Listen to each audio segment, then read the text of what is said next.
एक दिन महाराजा अकबर बीरबल के साथ महल में टहल रहे थे। तभी उनके पास एक व्यापारी अपनी फरियाद लेकर आता है। अरे भाई, बड़े परेशान लग रहे हो। क्या समस्या है? बताओ हमें। हम तुम्हारी समस्या का समाधान करेंगे। जहां पनाह, मैं तो लुट गया। मेरे घर से कुछ कीमती गहने चोरी हो गए हैं। जहां पनाह, कृपा करके मेरी समस्या का समाधान करवाइए। बीरबल, हमें इस व्यापारी की चोरी का पता लगाना है। क्या तुम कुछ कर सकते हो? हमें अपनी चतुराई का नमूना एक बार फिर दिखाओ। जरूर जहांपना, जैसा आपका हुक्म। हाँ तो भाई, आपको किसी पर शक है क्या? मेरे घर में कुछ नौकर हैं।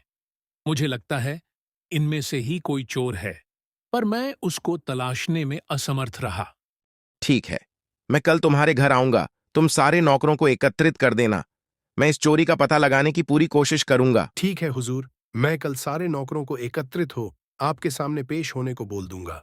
हुजूर, आपका स्वागत है। मैंने सारे नौकरों को एकत्रित हो आपके सामने पेश होने को बोल दिया है।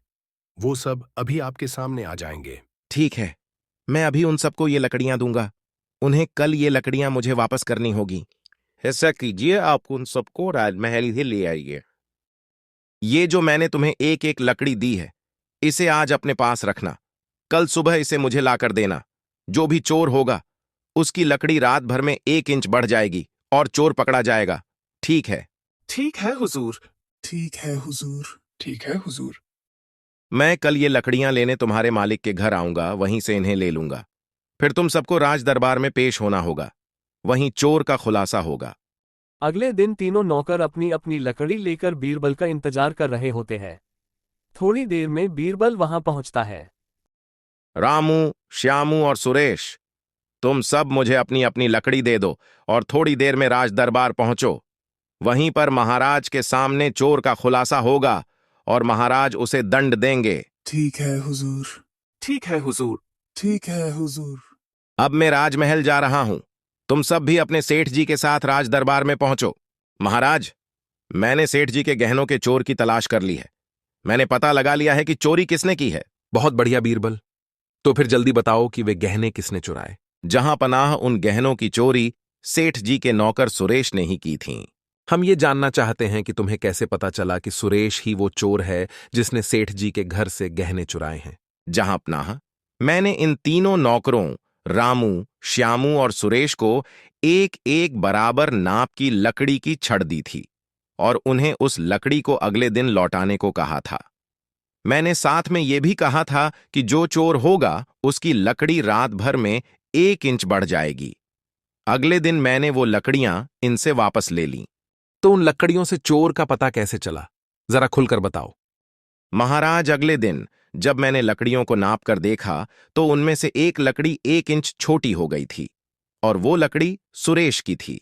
उसने सोचा कि उसकी लकड़ी रात भर में 1 इंच बढ़ जाएगी क्योंकि चोरी उसी ने की है।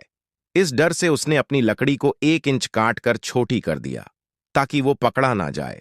उसने हमारी बात को सच मान लिया और ये बेवकूफी कर दी और पकड़ा गया।